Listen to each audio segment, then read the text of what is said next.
Welcome to Flourish. I'm Diane Planidin, and you're in the right place if you're ready to create an inspired life. We do so by working on our own personal development so we can be strong role models for those we love and mentor, for our future selves, too. That's why today we're doing Psych 100 and Queen's University. And let's just get in here. I hope you're nested. I hope you're organized. You have your notebook, you have your index cards, you have your highlighter, and maybe just read along, or if you're listening to this as you're driving or before you go to sleep, it might put you to sleep. I hope you enjoy our journey through this class. Let's get started. The course begins with chapter 1 in navigating the principles of psychology. It gives you a foundation of what to expect in this course and outlines the learning objectives. The learning objectives is what we focus on with each topic. So, the beginning is really to describe factors that impact adjustment to post secondary education and that predicts success. Isn't that interesting? Well, academic adjustment isn't easy for anyone. One's ability to adequately cope with the demands of post secondary education, that is what it's defined as. And it's something that's a little bit different than when you go to high school or even college or trade school. There's a lot more pressure. And that is why you need to understand there is an adjustment and you're not going to be the only one. These include, but are not limited to, loneliness, maybe some financial stress. It's an expensive venture to go to university. Class format, very, very different, at least in the beginning. When you first start out, look at this. Psych 100 has at least 400 students formally enrolled. And this online course we're doing right now has more than that. That is a lot of people. And it's all online. So there's no real direct involvement.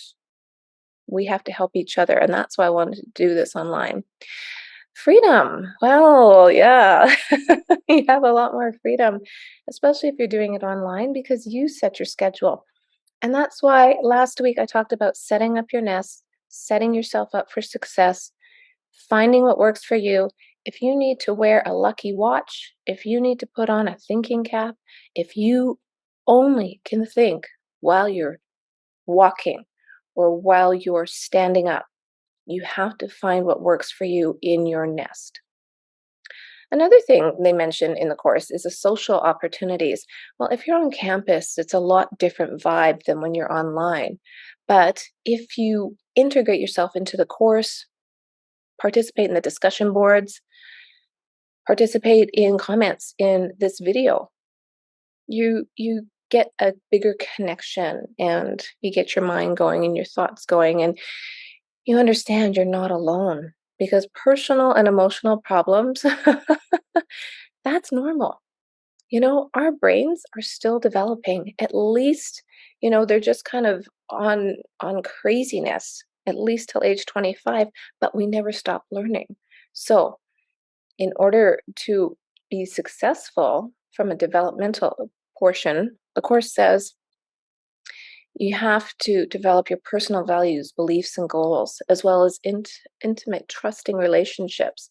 So, when you question one's purpose, self worth, relationship, it's normal. It also brings your emotions to the surface, but that's okay. It's normal. Just keep that in mind, and keep that in mind as you're going through the course, because you're going to reach a point where it's like, oh man, this is overwhelming. You take little steps one at a time. So keep moving forward. Remember that you're not alone, and you will be successful at this course. So the next challenge, or I guess the next learning objectives, was understanding that psychology is a broad science that integrates diverse approaches and methodologies that have their roots in other disciplines. Yes, psychology is not one and alone. There's biology, mathematics, philosophy, that type of thing. So, in fact, Academic challenges. Well, psychology is a science.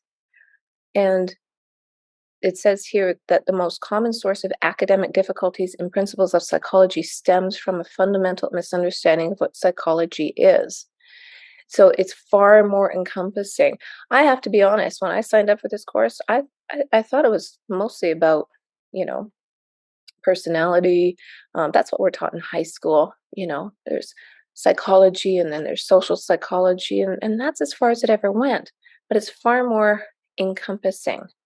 And the study of psychology is firmly grounded in empiricism and the scientific method. In order to understand and interpret research in psychology, it is critical to have a firm grasp of research design, hypotheses testing, and statistics. So, empiricism is literally that you can prove something. So, you're able to develop a scientific experiment and have provable outcomes. I hope that makes sense. And it goes on to say further, one of the most exciting things about psychology is that it is multidisciplinary. So our thoughts and behaviors are complex, and to understand them, scientists must draw on theory and methods from diverse disciplines. One example of drawing on information from diverse fields is the National Institute of Mental Health's influential research domain criteria project. Yes, launched in 2008, it has shaped how scientists study the causes and symptoms of mental illnesses. 2008, we're still moving forward in making progress. It goes on to say, guided by this comprehensive understanding of mental illness, scientists and clinicians have made breakthroughs in treatment and prevention. What does this all mean? The bottom line is that some of the content in principles of psychology will overlap. So if you're taking a biology course, a math course, a statistic course, even a neuroscience course, you will have some overlap. And I think that's a good thing. If you're simply taking this one course because it's a lot to digest, it'll give you a little bit of insight into those other topics, which I think is really good. Now, what's interesting about this course, it's normally a 24-week course, and this online course is 12 weeks. So we're doubling up, we're leveling up, and we have to keep our mindset positive. The next learning objective is to learn the scope of mental health problems faced by university students, including those enrolled in principles of psychology, and how that might affect working with course content. I found this one really quite interesting because I didn't realize that it was so prevalent, especially in university, and especially the fact that 50% of the people drop out in the first 2 years. That is, the pressure is intense and the workload is intense. And think about this workload. Half the time, this online course, and online learning is actually more difficult than in-person learning, half the time. So there's multiple methods of learning and mastering the information. So you have to, you know, shift gears a lot. And because it's online, not all of this material applies, but if it was an in-person, it would be completely different. But they have set it up really nicely with even though there's not in-person lectures, there's a lot of videos to watch, a lot of external videos. We'll watch TED Talks, we'll watch science talks, we'll even watch somebody review the brain, like a real one. That one's kind of scary for me, but they really try hard in this online course to make it all encompassing because there is no in-person attendance per se.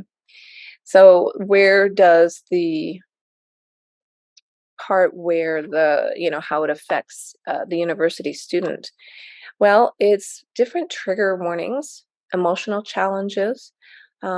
University is not easy and it's very distracting, and we're actually probably lucky we don't have the extra people out there, to sideline us. That's why distraction, nesting, having your space where you can just focus is really, really important. So, if you're at university in person, there's, a lot of partying going on, a lot of, adjustment going on. Maybe, maybe you're doing it yourself. But this is the sad part. This is the sad part about the statistics of this. They did suicide thought surveys and behaviors from incoming students, and one-third of the students reported seriously thinking of killing themselves on person. 17 and a half made a plan, like they thought about it, they didn't actually get past that part. But finally, before starting university, more than 1 in 25 students reported having done something to purposefully injure themselves with some intent to die by their own hands. This was a super shocker eye opener for me. Students need support. And this isn't even just university students, it's any type of student. It is incredible to me that people actually think this way. And I say that because I did part of this course, you can participate in studies. And I thought, well, sure, research studies. What are they studying? The brain, what are they doing? So I signed up. I thought, yeah, sure, use me as a guinea pig. And oh my goodness, I'm going to say half the questions were about suicide. And I thought, what on earth is going on? Why would you ask me these things? Why would you put those thoughts in my head when you didn't balance it out with positive thoughts? I don't know if that makes sense, but I was really waiting for the question, the levels of questions to change, to get to the other side. Because without a yin, there is no yang, and you have to have that balance. So it was interesting that these research studies simply focused on negative vibes, if you if you like, but it was just, come on, guys. If you're going to ask me a question about, have you thought about killing yourself lately? Well, why don't you balance that out with, have you thought how wonderful life is? Are you grateful for all that you have? I don't know. I'm just brainstorming and thinking out loud. But this is my forewarning about this course, is it talks about some pretty dark experiences, because we do have a dark side as humans, don't we? So this is concerning, and I'm not sure we're going to be tested per se about this, but there is academic adjustment to university life or even online learning. Please, please, please don't doubt yourself. You deserve this. You signed up for this. You have a dream. You have a goal. You have a vision. Think about the positive side of psychology. Think about that. It helps me. The next learning objective is define trigger warnings and describe the existing evidence for why they're not used in principles of psychology. Now, this is a little bit of a mixed message. I'm just going to say that out loud. And this is my personal opinion. And it says that the trigger warnings are not used in principles of psychology. Trigger warnings are advanced notifications at the start of a video, piece of writing, or an educational context that contains potentially distressing material. And they say that trigger warnings on the surface help people cope with challenging information.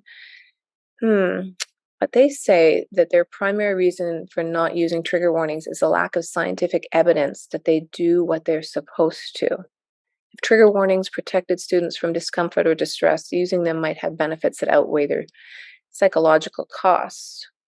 So, interestingly enough, there is some video links that are used in this course for outside YouTube videos, etc., that those videos have warnings like, hey, you have to be over 18 to watch this, that type of thing.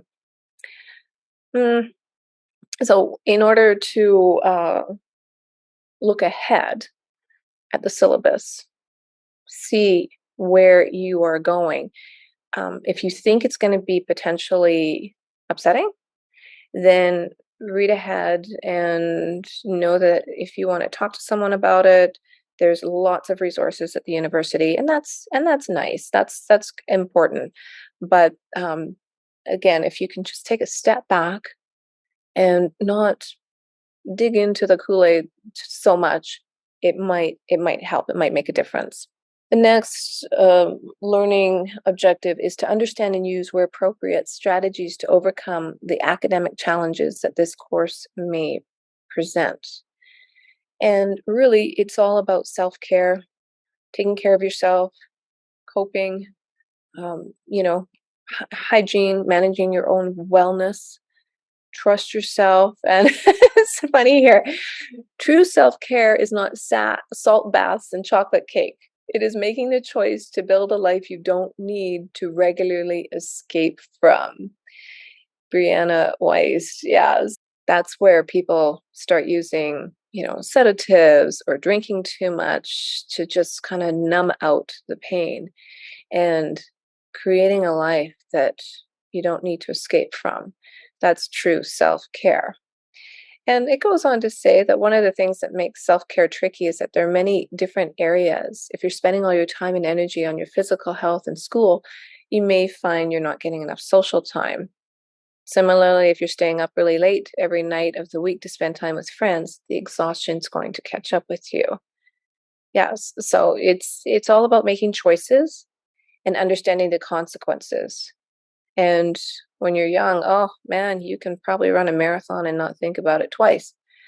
But eventually it catches up with you, and eventually you fall behind schedule. And then that's when the pressure, the stress really builds up. I give you some ideas here, some deep breathing exercises. I mean, really, that's the monk life, isn't it? We begin our life breathing and we end our life by stop breathing. So controlling your breath, just taking a moment, breathe in, breathe out. The process of deep breathing signals to your body that it's safe to relax and activates your relaxation response.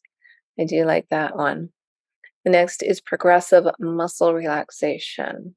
When you're stressed, you're tightened up, you're like, oh, your whole body is just tense, tense, tense.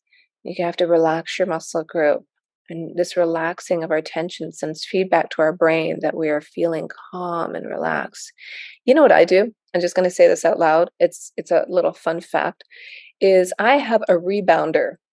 Yes, a rebounder, which is a teeny weeny mini trampoline looking device that if I'm sitting too long or if I'm getting a little worked up, I get on my rebounder and I just bounce for, I don't know, 5 minutes. Maybe I do 20 bounces, whatever it takes to just kind of like relax the body, take a purposeful step to relax the muscles. The next is visualization. Go to your happy place. Well, visualization shows that focusing on the imagination is a positive way to result in a state of ease, mood regulation, and can having a relaxing effect. Now, you have to imagine a place where you feel calm and safe. You can't imagine what somebody is thinking about you or who said what. All of that is in their imagination. Nobody's thinking about you. You think about you. You think about what makes you relax. A happy thought. Maybe just, what's your jam? Listen to some music. Just that all connects in order to help you become grounded. And grounding is a simple set of strategies to help detach from emotional pain, such as sadness, anger, or anxiety. Yes, we have to let go, right? So when you're feeling overwhelmed, it can help you to find a way to detach so you can gain control of your feelings and cope. Cope, let go. So this chapter goes on to give you some ideas on how to mentally ground yourself, right? It's all about describing like an activity in great detail, just kind of like, I love to cook. I love to just focus on cooking. I love creating a beautiful meal for me and my family. And you got this. You got this. You got this. You can handle this. You can mentally ground yourself by maybe, having something that makes you happy and just relaxed. Another way is physical grounding, just like I talked about, what my physical grounding is getting on my rebounder and just bouncing for a little bit and just feeling my muscles and my breath going, and just just distracts me from the stress. Now, it also says physical grounding is eating something and, describing the textures. You hold the item of food in your mouth. Maybe it's just, wake up, smell the coffee, appreciate, like, there's nothing better. And I can smell the coffee brewing in the morning. There's nothing better when I can smell a turkey cooking in the oven. So smells, which Marcel Proust really focused on a lot in his writing, talks, that's brings back happy memories when you can focus on something like that. And of course, the planned exercise. First thing I do every morning, and this was not easy to do, and it's never surrendering, never giving up. Every single morning, no matter what, I exercise. I get on my bike usually and exercise. That is how I start my day.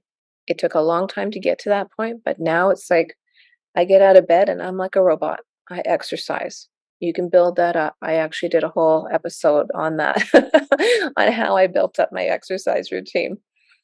Takes time. Another idea is to um, go where your faith is, go where your group is, your community is, your culture. Culture influences our experience in many ways and can have a significant impact on our mental health. Do you like to go to church? Well, don't give that up. Do you like to meditate? Don't give that up.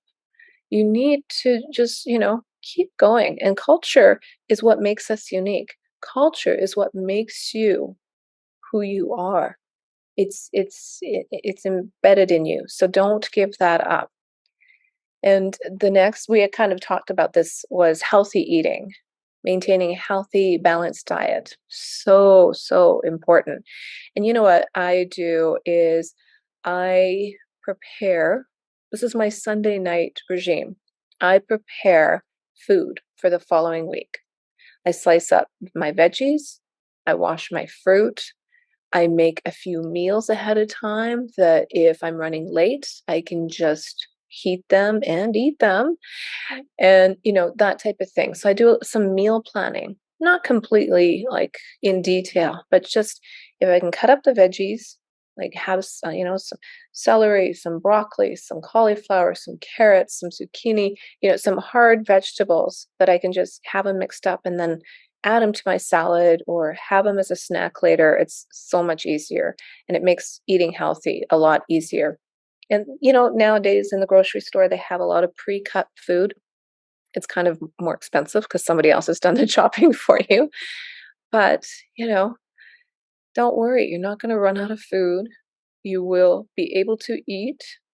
Your instinct, your hunger instinct is real. And honestly, when you are hungry, you can't think. So take a moment and eat food.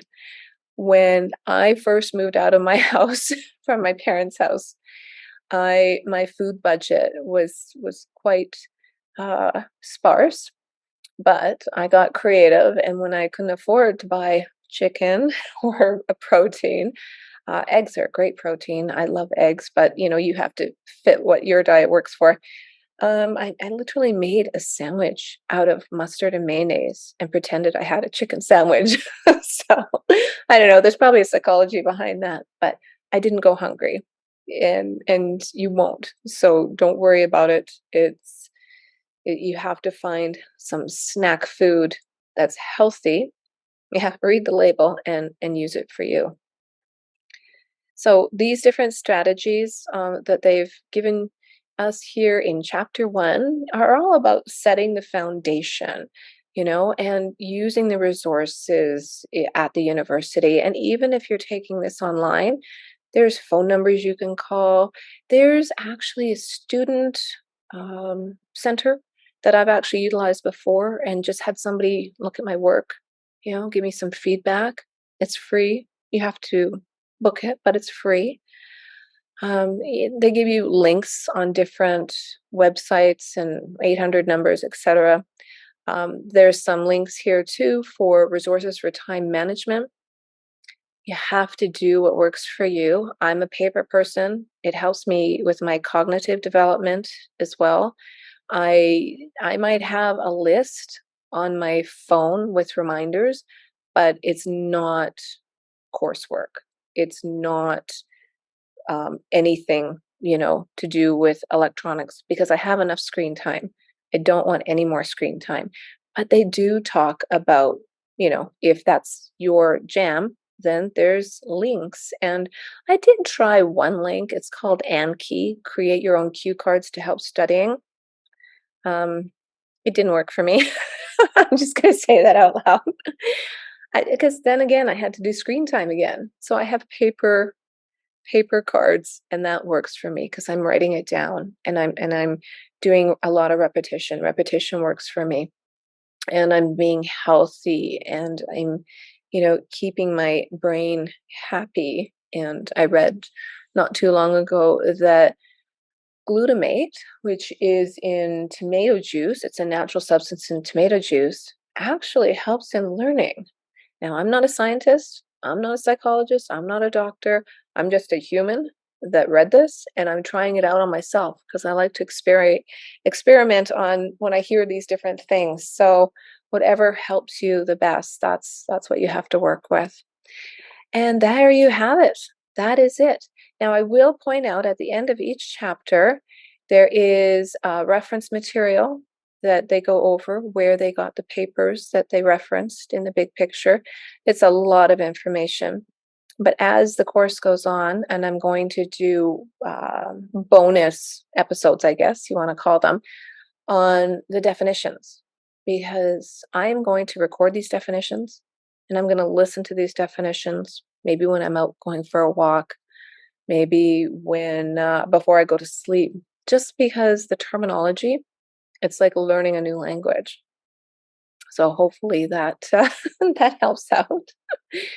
And now we are going to go next to chapter 2. We're excited. This is really, really exciting.